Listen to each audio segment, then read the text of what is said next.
Thanks for tuning in to part 2 of determining the proper level of direct supervision.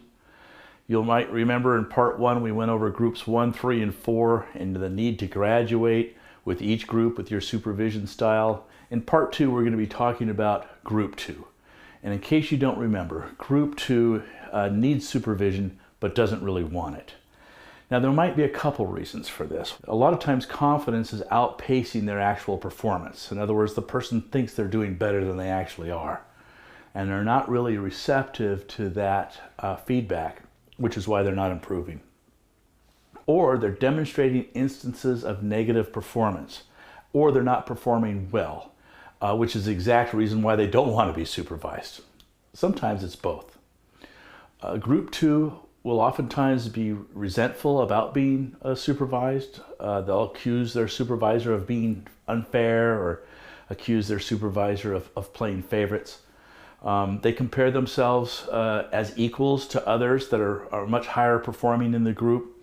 And sometimes they believe that simply time and position is a good reason to advance within the organization, when really it's based on performance, right?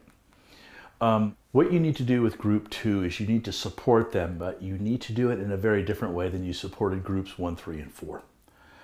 You need to let them know that direct supervision will start to drop off when they've demonstrated the appropriate technical competency or the appropriate behaviors, depending on why they're needing more direct supervision.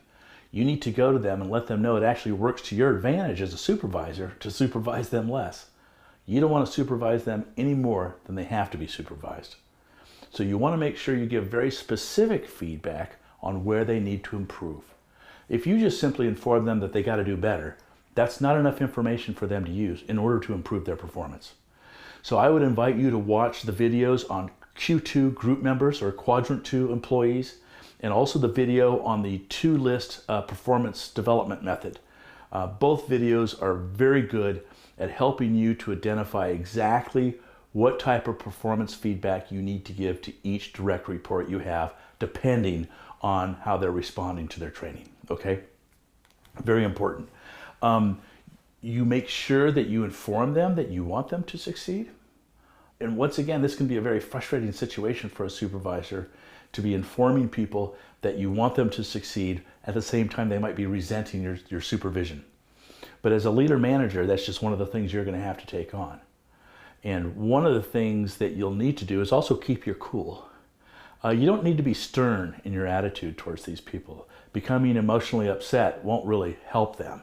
You just stay persistent with the message. And you always keep your feedback sessions in private and respectful. And you can slowly start to wear most of your group 2 down as long as you're giving them very specific feedback of what they need to do. And the moment they meet that criteria, you recognize it and allow them to graduate. Another thing, if it takes a while for someone to graduate at a group 2, you need to stay on message and repeat as necessary. Stay on message, repeat as necessary. Stay on message, repeat as necessary. You want to focus on behavior, not the personality. Sometimes if you have somebody that stays in group 2 for a long time, supervisors can have a tendency to fall into that trap and thinking that it's a personal thing. It's not personal. It's all about performance. Focus on the behavior, not the personality. Team them up with the best veterans you have is the other thing that you can do. Every step of the way, you want to make sure that as they improve, you're recognizing it. And if they're not improving, you're giving constant recovery feedback, letting them know exactly where they need to improve. Watch them closely.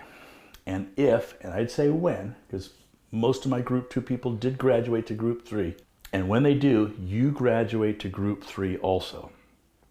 Even if it's been very frustrating to deal with them, once they graduate to group 3, you got what you wanted, right? So you want to make sure you graduate with them.